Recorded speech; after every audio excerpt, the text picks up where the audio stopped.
Hello, my friend, and welcome to Beyond, the personal growth podcast for the people who are healing beyond their conditioning and beyond the cycles that played out before them. My name is Lynn, and with 20 years of experience in the field of psychology and human behavior, I am bringing my natural curiosity, expertise, and personal life experiences here for discussions that are guaranteed to be informative, inspiring, and entertaining. I'm glad you're here. Let's get started.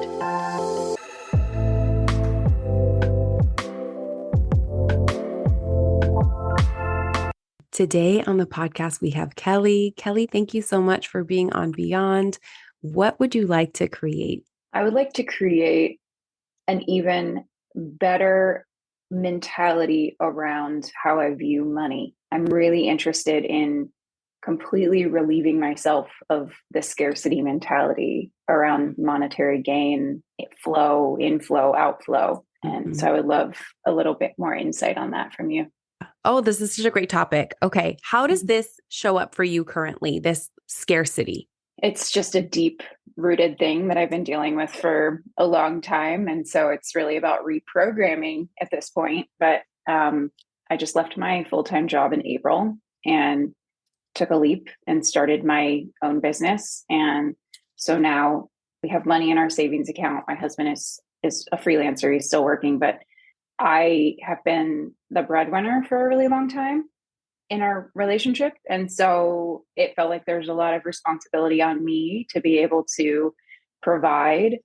And so now the script is flipped, and it's something that I realize I really needed, but I'm also having to contend with the feelings of not having a regular paycheck. And that was something that I got used to.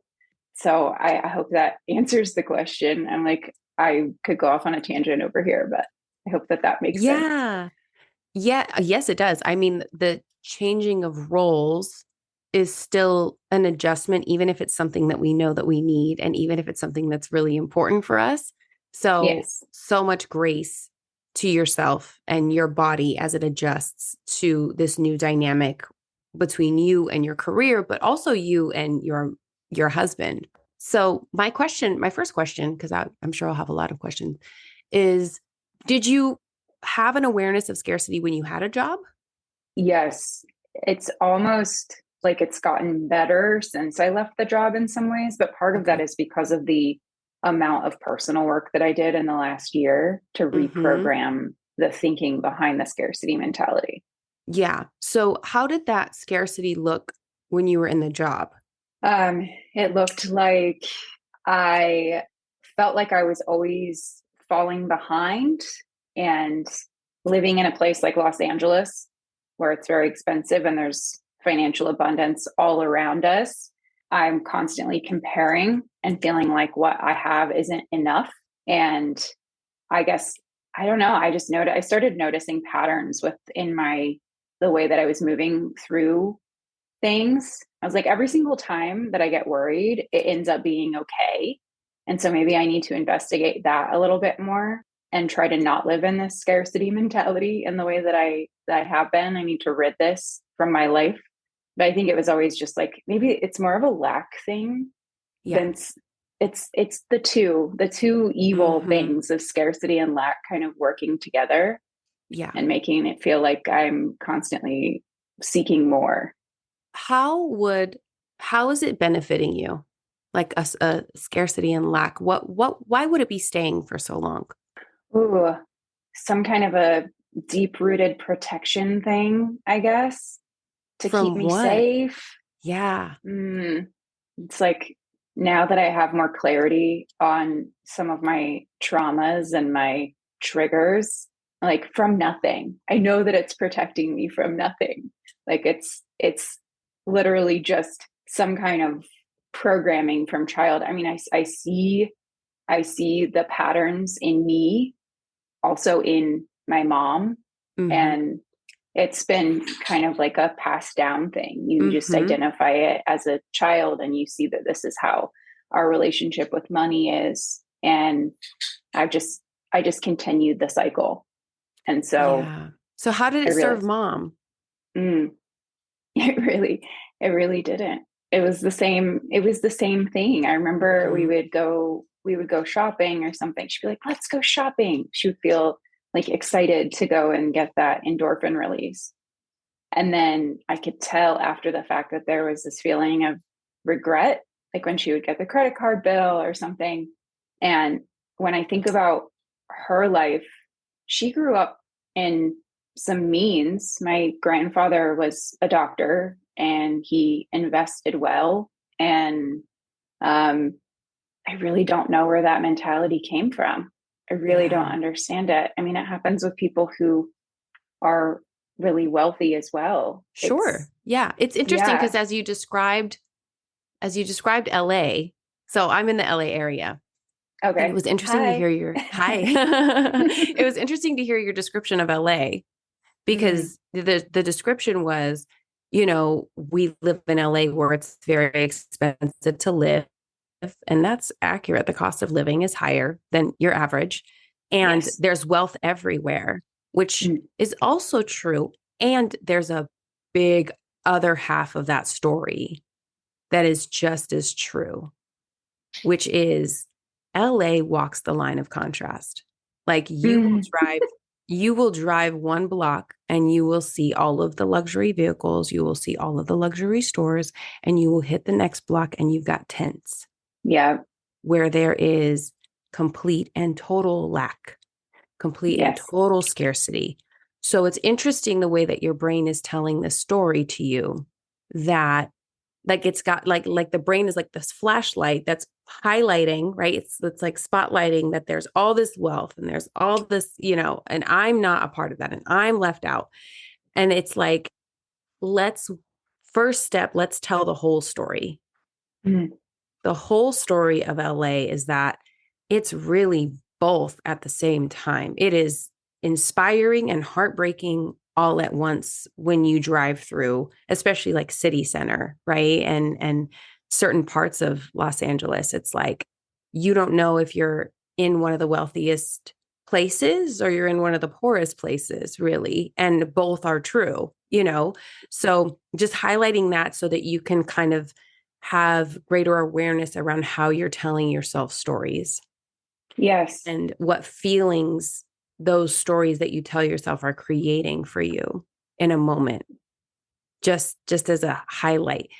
And then I want to go to mom because I heard you say it really didn't serve mom, right? This like scarcity, this kind of it felt like seemed like as you were describing, kind of like a roller coaster, like a ride she got on, right? Where it's like adrenaline, endorphins, like so much fun. Let's take like what mother doesn't love to take their daughter shopping? I don't know. I don't have a daughter, but like in my mind, I'm like, I would probably love to take my daughter shopping, and like just have that fun experience with her. And then there's this like high, and then the bill comes, right? And then there's this drop and this like guilt and shame and maybe self criticism that comes up. And I heard you say it didn't serve her, which is accurate. That's probably really true. I'm wondering if you might have an idea of what it protected her from. Mm.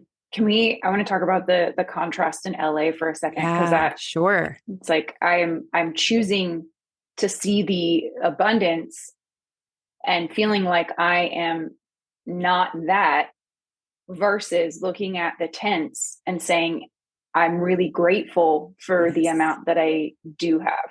Yep. And that comes up for me a lot too. Like I Mm, do sit in gratitude and I appreciate the things that I have. And one of my husband and I did this exercise the other day where we thought about all the things that we were concerned weren't going to happen and how mm-hmm. they have unfolded. And that allowed us to see that we can trust in the process and the universe. And Yes.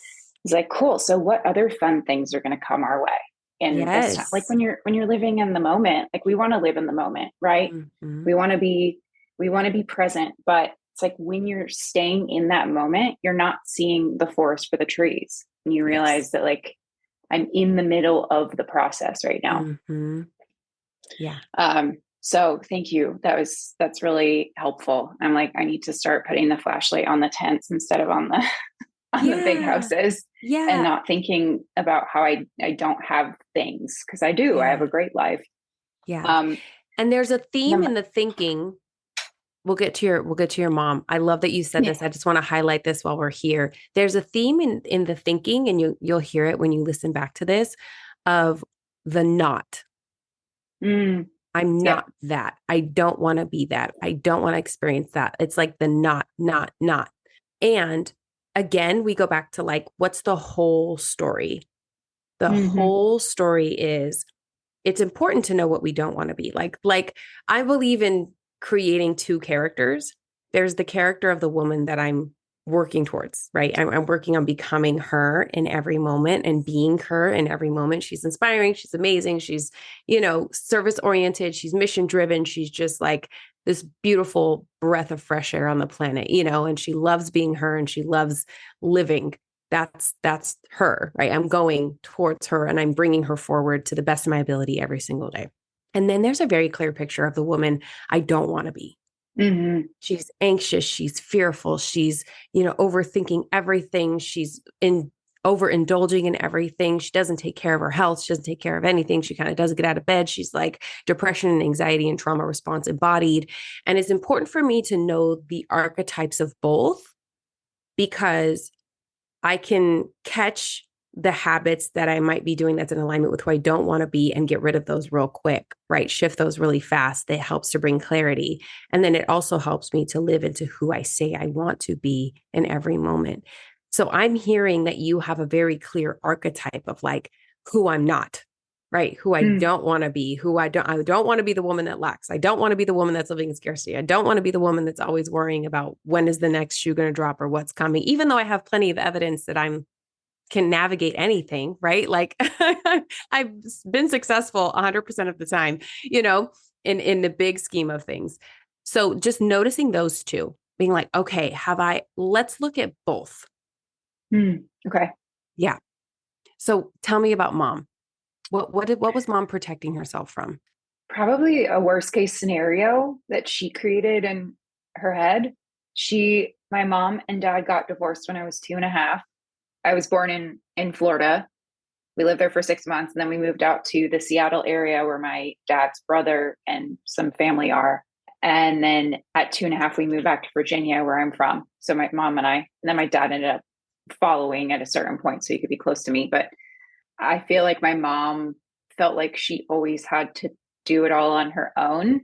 Even though my dad was helping, he was very present in my life and he's still present in my life. But I think it was like a feast or famine kind of mentality. And she stayed in the same job for 30 years, as a lot of baby boomers do Mm-hmm. and have, but she didn't take a lot of risks because she ended up having me at a pretty young age. My mom and dad didn't know each other super well, and then they ended up getting married because they were having a kid.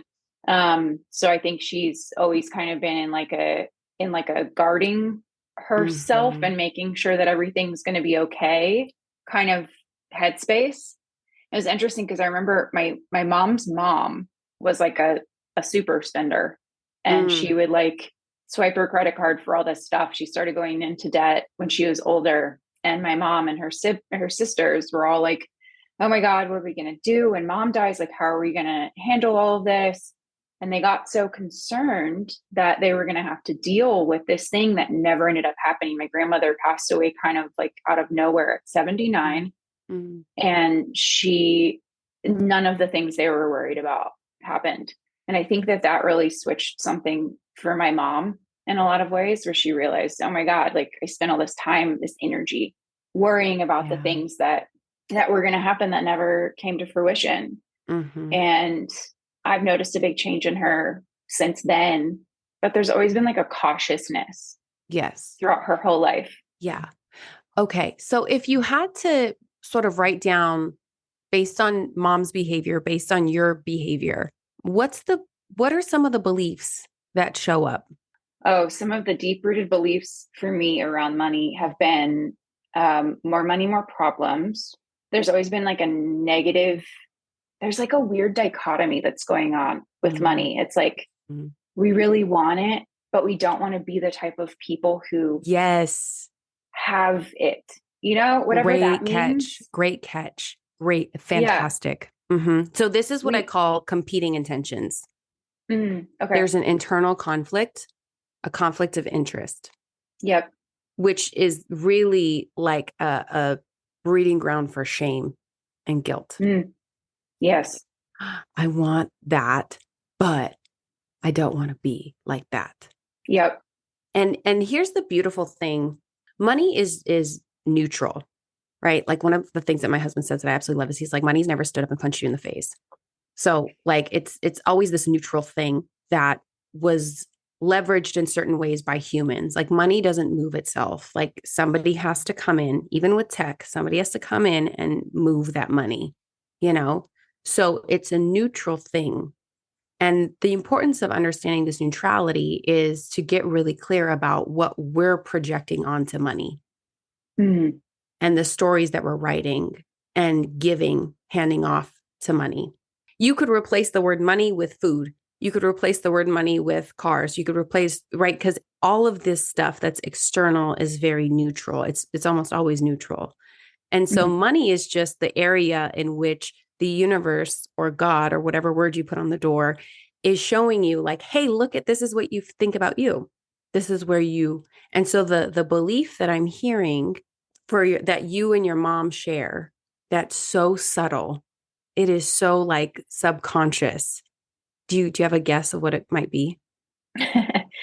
uh, well, shame came up, so maybe it's something Yeah. around that. Yeah. Yeah. So I have this process that I use and I created. It's called the power process.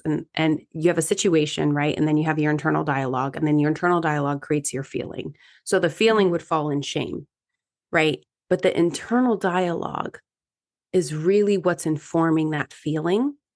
And it's so subtle sometimes. Most of the times we catch the feeling miles before we catch the internal dialogue because your brain is smart enough to know that if you catch that internal dialogue, you're going to change it. And if you change it, then your identity is going to change. And the brain does not like change. The brain is Yeah. like, absolutely not. We will arm wrestle you to the end of time for this. you know? so Yeah. so there's a belief there. Do you have a guess? Um, that mm, my brain's going in multiple Yeah. directions. Speaking of the brain, Uh-huh. Yeah. it's something around if I have money or have too much, then I'm not a good person, or I don't know, because that's not really how I feel, but I'm like, that Yeah, could be my internal dialogue. I don't for know. sure. Yeah. So what if I said, if I don't have money, then I can't. Yeah. If I do have money, then I can't. If I don't have money, then I can't do what I want to do and live the way I want to live. If I do have money, then I can't be like those people. Mm, yeah. And money's just an energy, Oh, money honestly. is yeah. And I would even say money's not even an energy. Money is just like this pillow. It's We just a give it thing. the energy. Right. We give it like I love this pillow. It's so the color is just oh my god, I love the texture's great, blah blah blah blah. But there's somebody out there who's going to say this is the ugliest pillow they've ever seen in their life. It's a beautiful pillow. Thank No you. one, You no one know, can see it but I know us, but it's nobody can see it, beautiful. right? I'm holding this really pretty pink pillow, but but that's what I want to make really clear about money is that even that idea of money as an energy is yes, because everything is energy. It's neither created nor destroyed. It just is, right? And we project so much energy onto inanimate objects. Yes. So one person, the pillow I'm holding is like, this is a beautiful pillow. Another person is like, I hate that color pillow. It's ugly. I don't like the shape. I don't like, right. And it's all perception and energy. Yeah. So the thing that when I hear you talk about your mom, I hear a woman who really at the core was afraid that she couldn't. Mm, I can't. I can't take that risk. And it had nothing to do with having a baby. It had yeah. nothing to do. You never came to your mom and said, you shouldn't take that risk. You know what I mean? Like, and you have so much proof. I was a single mother for 5 years before I met my husband and started Mm, my business and worked a few jobs. And you know what I mean? Like there was that story was never a part of my story, but it wasn't for anything other than this idea that like I must, right? Like I couldn't live there because I must overrode it. So mm, it really is like we decide and it's not always a conscious choice. right. So mom was born to a woman who said I can't control myself. Yeah. So then mom was like, if I become like my mother, oh my gosh, so let me go opposite. I Yep. can't take risk. I can't take that risk, or I'm going to become like my mom. I can't take that risk, or I'm going to get in heaps of debt. I can't take that risk. And then there's you that has both grandmother and mom, right? So you got the aspect that's like, I want all the, like, give me all the money, bring me all the abundance. Like, why wouldn't I want this abundance? And then there's the other competing belief that's like, you can't have it because you Yeah. can't be trusted with it. Okay. How does that feel? Yeah, it's funny because my grandmother, she died in 2012, and she's like my she's like my spirit guide. Like Mm, I see mm-hmm, her in a lot of things, and I think that I she was always very spiritual, and like she would go to UFO conferences. Like she was just very out there, and I mm-hmm. just appreciated that about her so much. And so I feel like she does come to me through my intuition sometimes, Yeah. and she's the guiding force behind like just trust. It'll be fine. Do the thing. Take the leap of faith. But then, yeah, it is interesting to have conflicting. Mm-hmm. Um, like my mind is my own worst enemy sometimes. Oh, for Honestly, all of us. like Yeah. everybody's, but For all of us. Yeah. It's like, especially when we don't know how to leverage it. Once you know how to leverage it, it's the most powerful thing you ever tap into. It is beyond yeah, anything AI could ever touch, even now. And yes, and then there's this truth that like nobody ever really taught us. Like nobody ever sat us down. It's I'm 20 years in mm, on learning this, and practicing it and embodying it. And there's still stuff I'm working out. There's still, so it's like yep, it's not one of those quick fix kind of a things. There's a lot of progress that can be made really fast. And once you understand how to use it, it's like the whole world opens up and still human. Still yes, human stuff, still on planet Earth, still gonna be dealing with stuff that happens on planet Earth.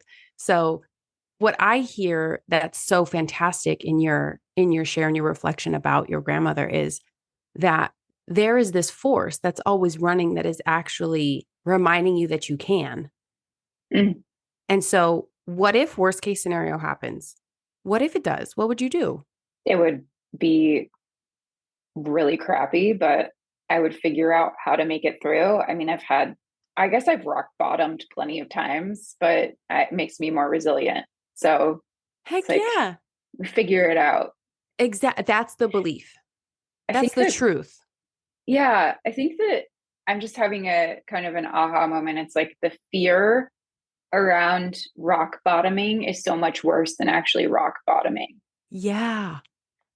Yeah. So that's a good takeaway. Yeah. It's a And great then takeaway. yeah, and then how many times has it not happened in the way that I'm afraid it's going to happen? Yeah. One of my biggest fears is like, okay, we have money in our savings right now. That's getting us through. My husband's still like he's got some income. What we desire to do with what's in our savings is not go through it. It's utilize it for something that can build us more wealth, like real estate or something. But right now, we don't have the capacity to be able to go and spend it on something because I am building a new thing and we need it as a safety net. So my worst case scenario is more so not being able to use that money for something that we desire. Mm-hmm. But it's because I'm afraid in the back of Mm-hmm. my mind that we're never going to get it back again. And I think that's what is Mm, really messing with yeah. me. And I'm like, Yeah. of course, in my stronger moments, when my mind Yeah. is not racing, I get to a point where I'm like, of course, I'm going to make that back again because I did it already. So why would I not do it again? Yeah. Of course. And also it's interesting because this is moving as if whatever you're doing won't work. Yeah. It's actually like the energy of betting against yourself. Okay. So so I launched my new business in August. And one of the big things here is that I had spent years building a network. Mm-hmm. And then my expectation was once I launch this, I'm going to get a client really easily. And Mm-hmm. I'm still going to have to do work, but it's going to flow. And then that didn't happen exactly the way that I was thinking it would. Mm-hmm. But I'm also grateful that things are working out the way that they are because I'm having so many different conversations with people. I'm gaining all these bits of insight. Yeah. All of these things that I'm Mm-hmm. learning are going to help me progress and really help other people along the way. But I'm also getting really heady because the thing that I expected didn't happen. Yeah. And so there are moments like here, I'm only like 7 weeks in or something in the whole scheme of things. That's not long at all. But what I'm seeing right now is what's going to be forever. Like I get into these Mm-hmm. headspaces where, Yeah. and this is how it was when we lived in a condo in a neighborhood that we didn't really love, in a building that was kind of falling apart because we did what we could with Mm-hmm. what we had. And we made a sacrifice to live somewhere that we weren't that excited about. But then we were able to sell the condo, make some money off of that, which now is in our savings and getting Mm-hmm. us through this moment, allowing me to take a leap. Yeah. And we love where we live now and we're so Mm-hmm. much happier. And Mm-hmm. so it's, I really felt like I was going to be stuck in that moment forever, living in that condo because I couldn't, like I said earlier, I couldn't see the forest for the trees. Yeah. And now I'm kind of back in that same headspace, but I keep getting little signs from the universe, the Mm-hmm. ether, Mm-hmm. that from nature that I got while we were living in our condo. And Mm-hmm. those things changed. And so I'm like, okay, cool. I just have to trust again. Like that is the theme that comes up for me all the time Yeah. Yeah. And why is this going to work? because I'm incredibly passionate about it and because I know that it's a good idea. And I think one of the things that I've realized is like I launched this business based off of things that I saw in my previous job that I felt could be better. And so my career path is in I've been a photographer and then I moved into photography management. So I was working for a big brand. I decided to create a consulting company based off of what I thought could be improved within the photography industry and then also within brands. So I feel really strongly about it. But what I'm noticing right now is that even though I feel strongly about it and I see that it's really important, I'm having to explain it to other people. I'm having to Mm-hmm. explain the importance to the people who I'm trying to sell the idea to. Yeah. And that's the part where I was like, oh, I didn't expect that Mm-hmm. this was going to have to be this was going to be such a hard bargain. I'm like, well, Yeah. maybe what I'm going to end up doing is going to pivot in ways that I was never even expecting. For sure. And I want to get excited about that. Yeah. Yeah. So I'd like to offer a perspective that could be supportive because, right, we saw that I can't. And Yeah. what's more true is I figure it out. Right. Yes. So it's not that I can't. There are things that I can't do. Mm, Right. Like I cannot go deep sea diving. I am not qualified. I'm not trained. Like that's for me personally. I can just tell you honestly, I can't. However, if I needed to, if there was a reason, I could figure it out. yes. So it's like that. Do you see like that distinction? There's like a distinction there of like, I can't might be Yes. true and I can figure it out is almost always true.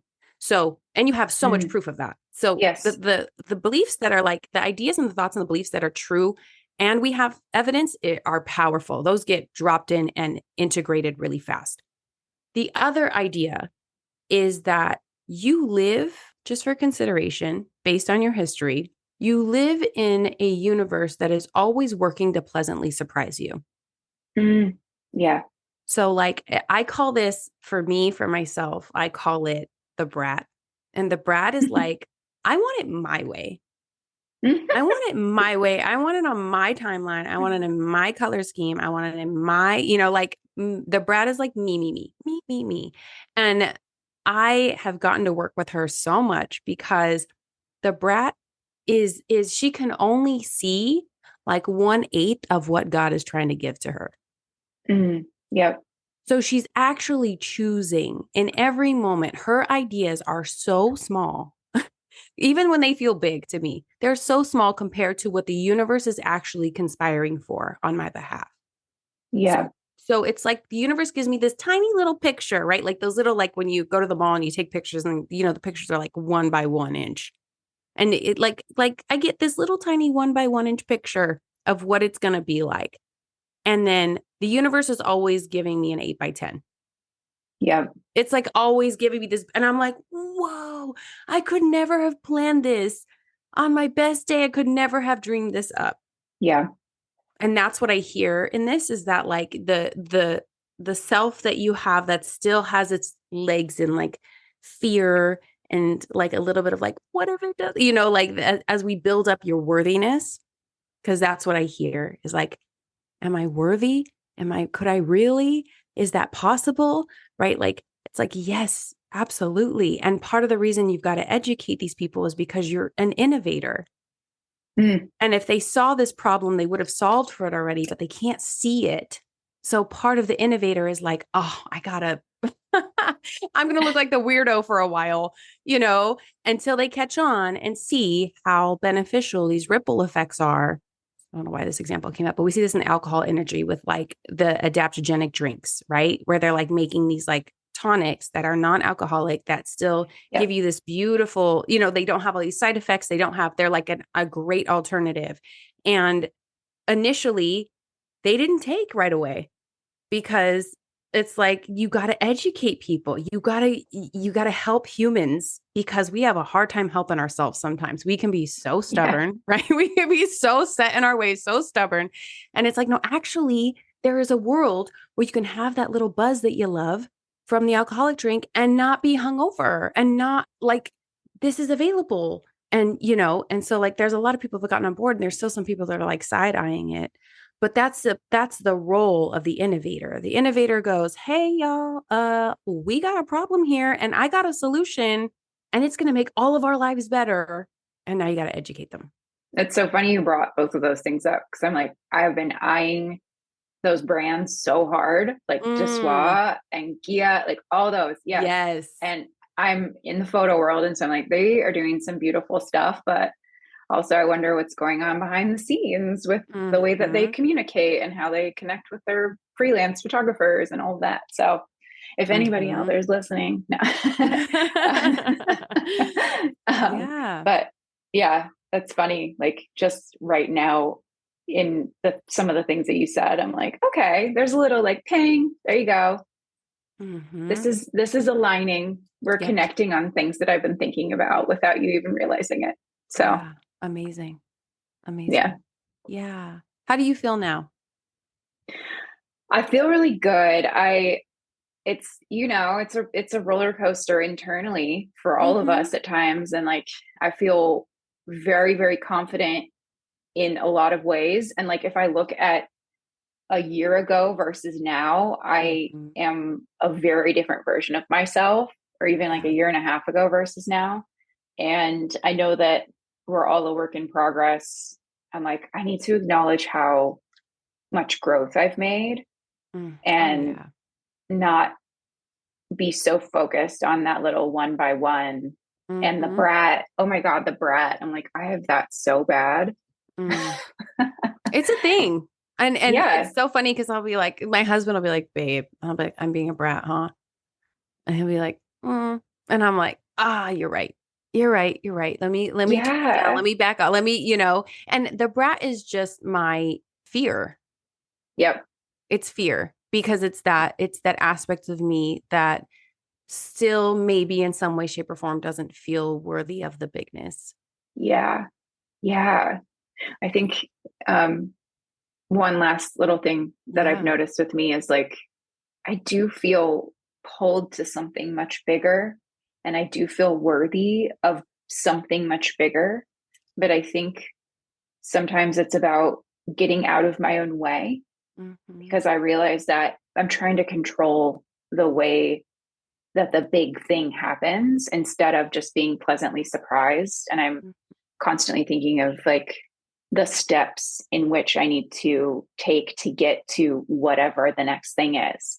Mm-hmm. And I find on the days when I decide that I'm going to take a relaxing day, or like this Wednesday, when I think whenever you and I were supposed to meet the first Mm-hmm. time, I ended Mm-hmm. up being like, I'm just gonna kind of chill a little bit today. And on that day when I wasn't forcing anything, I got a couple of emails that made me feel like things are progressing or people Mhm. are seeing me. And so I think I need to do a lot more of that too. Like just Yeah. really moving into letting go more. And yeah, Yeah. so hard, so much harder. For So, sure. Especially when we've oriented to that identity of the doer, like we've yes. over identified with the doer. And it's like God needs space too. Like the universe Yeah. needs space too. And so like I got to make sure that I'm doing my best to like do what needs to be done for sure, show up consistently and in excellence and get 1% better every day. Yes, all of that.